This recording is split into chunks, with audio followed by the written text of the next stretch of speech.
देखिए, जो अपना अपना सबका तर्क है। जो द्रौपदी मुर्मू जी से मुलाकात की बात है, उनका फ़ोन है। कल मैं आया था मऊ, हमारी मीटिंग थी। आज भी आपके सामने मीटिंग हुई है। मुझे नहीं जाना था वहाँ, क्योंकि मैं अपना कार्यक्रम जब रखता हूँ तो शेड्यूल इधर जब मैं आता हूँ तो 4-5 मीटिंग करके तब जाता हूँ। तो कल मुझे नहीं जाना था, लेकिन लखनऊ से फ़ोन आया और उसमें उन्होंने अपील किया कि आप हमसे मिल लीजिए। मैं उत्तर प्रदेश में अपने लिए वोट मांगने आया हूँ, मैं आपसे मिलना चाहती हूँ। अब हम उनको तो मऊ नहीं बुला सकते ना, एक बड़े पद पे। तो मैंने उनसे कहा कि मैं खुद आपसे मिलूँगा आके, और आप यहाँ, मैं मऊ आया हुआ। तो उन्होंने पूछा कितनी दूरी है, तो मैंने कहा कि लगभग 300 किलोमीटर के आसपास है। कहें कि आ जाइए 8-9 बजे तक, मैं आपकी वेट करूँगा। मैंने कहा ठीक है। मैं गया, उनसे मिला। उन्होंने अपनी बात रखी कि मैं टीवी पे देखा और सुनती हूँ कि आप पिछड़े दलितों की राजनीति करते हो, तो मुझे बहुत अच्छा लगता है।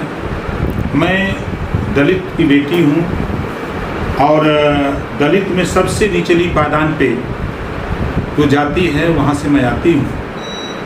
तो मैं तो आपसे निवेदन अपील करने के लिए आई हूँ कि आप पिछड़े दलित की राजनीति करते हो तो आप हमारा सहयोग करो।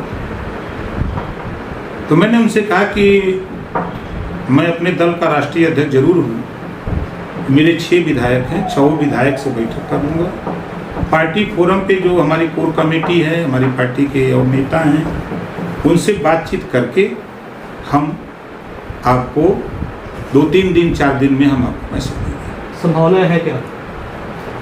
अब जब तक मीटिंग न कर लें, नेताओं से बातचीत न कर लें, तब तक हम कैसे कर दें? लेकिन एक तरफ जसवंत सिन्हा जो कि आपके गठबंधन के उम्मीदवार हैं, और दूसरी जो आपको आपकी पार्टी के आपको पूछे भी नहीं, समाजवादी पार्टी ने पूछा भी नहीं, और दूसरी तरफ एनडीए की एक उम्मीदवार हैं जो आपको फ़ोन करके लखनऊ बुलाती हैं, आपका वेट करती हैं, आपसे बात करती हैं। तो क्या वैचारिक रूप से आप द्रौपदी मुर्मू के ज़्यादा करीब दिखाई दे रहे हैं? नहीं, देखिए, जब 7 तारीख को मुझे नहीं बुलाया गया, यानी वो विपक्ष के गठबंधन के जो प्रत्याशी हैं, तो मैंने मऊ में बयान दिया कि मैं 12 तारीख को एक मीटिंग करूंगा, उसके बाद विचार करूंगा अपने लोगों से राय मशविरा करके कि विधायकों से बात करके, कोर कमेटी, पार्टी के नेताओं से कि क्या किया जाए, तो फिर डिसीजन लेंगे। उसी के बाद फोन आता है लखनऊ से, बात होती है। मैंने कहा कि ठीक है, मैं आ रहा हूँ। मैं गया, उनसे मिला, उन्होंने अपनी अपील की मुझसे, मैंने सुना, मैंने भी अपनी बात उनके सामने रखी और उनसे कहा कि 3-4 दिन के बाद हम लोग 12 तारीख को बैठक करेंगे और बैठक में जो भी निर्णय होगा हम आपको अवगत करा देंगे। तो अभी आपने एक बड़ी बात कही कि जिस तरीके से अखिलेश यादव को आपने एक सलाह दी कि आप एसी रूम से बाहर निकलिए, और उपचुनाव में जिस तरीके की हार हुई, उसके बाद भी आपने अपने बयान को दोहराया। तो क्या एसी की राजनीति करने वाले, जिनको आपके बता रहे हैं समाजवादी पार्टी अखिलेश यादव को, आपकी क्या मजबूरी है कि आप एसी में बैठने वाले, राजनीति करने वाले लोगों के साथ आप गठबंधन में रहें? सुभाष की क्या मजबूरी है? देखिए, गठबंधन का दौर चल रहा है, प्रदेश और देश गठबंधन की राजनीति से जूझ रहा है। उसी कड़ी में हम लोगों ने गठबंधन किया। मुझे ये नहीं जानकारी थी कि इस तरह का भी खेल होता है। तो जब मैंने देखा कि भाई इलेक्शन में जिस तरह का रूल, जहाँ से खुद एमएलए एमपी रहे, अपनी सीट बचाने के लिए वो खुद वहाँ न जाए, तो ये क्या साबित करता है? तो कहीं ना कहीं पछतावा है, गठबंधन गलत जगह होगा। नहीं, गठबंधन गलत जगह कैसे है? हमारी कोशिश है कि एसी का मजा सब लोग लेते हैं, तो जरा नॉन एसी में भी चला जाए।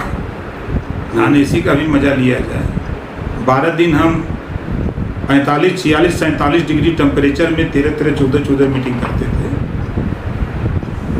तो धरातल पे मैंने देखा कि लोगों की चाहत थी, डिमांड थी कि अखिलेश जी आ जाते तो हम लोग चुनाव जीत जाते, ये लोग कह रहे थे।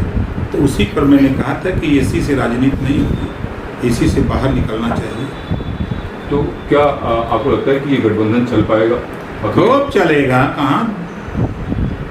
नहीं, ये भी सवाल उठ रहा है कि सुभाषपा या सपा जो है इस गठबंधन से अलग हो सकती है।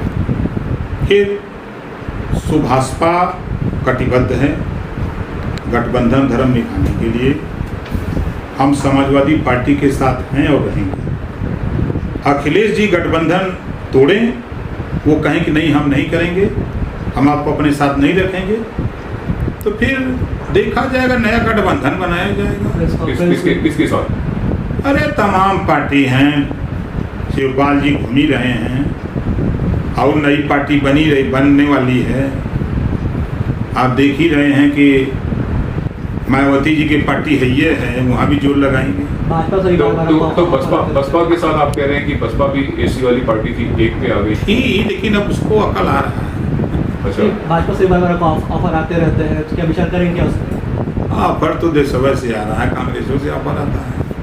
फिलहाल सत्ता फील है नहीं, सत्ता देखिए हमारे लिए सत्ता महत्वपूर्ण नहीं है। मेरे लिए महत्वपूर्ण वो चीज़ है, आज जो गरीब उजाड़ा जा रहा है, 50 साल, 100 साल, 150 साल से बसा हुआ है, माफिया गुंडा के चक्कर में वो भी बेचारा उजाड़ा जा रहा है। थाने पर सुनवाई नहीं हो रही है, तो ताकत रहेगी तभी ना हम लड़ सकते हैं। तो उसके लिए हम लोग जैसे शिवपाल जी हैं, थोड़ा ठीक ठाक हैं, तगड़ा हैं। शिवपाल जी की राह पे चलने की बात कर रहे थे, तो शिवपाल जी ने क्लियर कर दिया कि वो द्रौपदी मुर्मू को वोट देंगे। भाई वो उनकी पार्टी का सवाल है, हमारी पार्टी का नहीं, अलग अलग है ना। हमारा विचार है कि हम गांव में चल के मीटिंग करें, किसी का विचार है कि हम लखनऊ मीटिंग करें, किसी का विचार है दिल्ली हम मीटिंग करें, तो सबका अलग अलग विचार, हमारा अपना कुल मिला के राष्ट्रपति को वोट देने के सवाल पे भी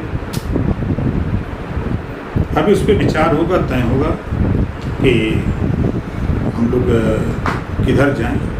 जब पार्टी फोरम तय करेगा, विधायक तय करेंगे।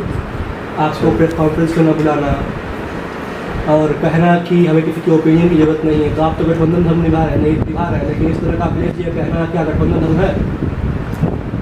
कि वो उनकी सोच है, आप नहीं समझ पा रहे हैं। देखिए, वो डिग्री कॉलेज के लेक्चरर हैं, हम प्राइमरी के मास्टर हैं। डिग्री कॉलेज के लेक्चरर की भाषा अब प्राइमरी के मास्टर की भाषा में तो अंतर हो गई करता है। नहीं, आपने भी कहा कि हम अगले कदम में तलाक मिलने का इंतजार कर रहे हैं। भाई मैं तो कह ही रहा हूँ कि मेरे तरफ से ऑल इज वेल, सब ठीक है। अब उनकी तरफ से आप तलाक नहीं देंगे, वो भले ही देंगे। हम तलाक नहीं दे सकते, वो भले ही देंगे आप। कमजोर कभी तलाक दिया है? आपको किंग मेकर कहा जाता है, कहते हैं लोग, हम नहीं मानते। लोग कहते हैं, तो कुछ समझते होंगे तभी नहीं कहते हैं। कुल मिला के भाजपा के गठबंधन के विचार पे एक सपा अभी तमाम पार्टियां पड़ी हैं, उस पर कर लेंगे, तब उसके बाद देखा जाएगा। भाजपा पर भी विचार होगा गठबंधन को लेकर? अभी तो नहीं है, अभी तो कोई इरादा नहीं है। 2024 के तहत अब वह कहावत बा कि खोखी आवे के बाद सुबेरे मुंबई संजय के दमन हाल बना। ठीक।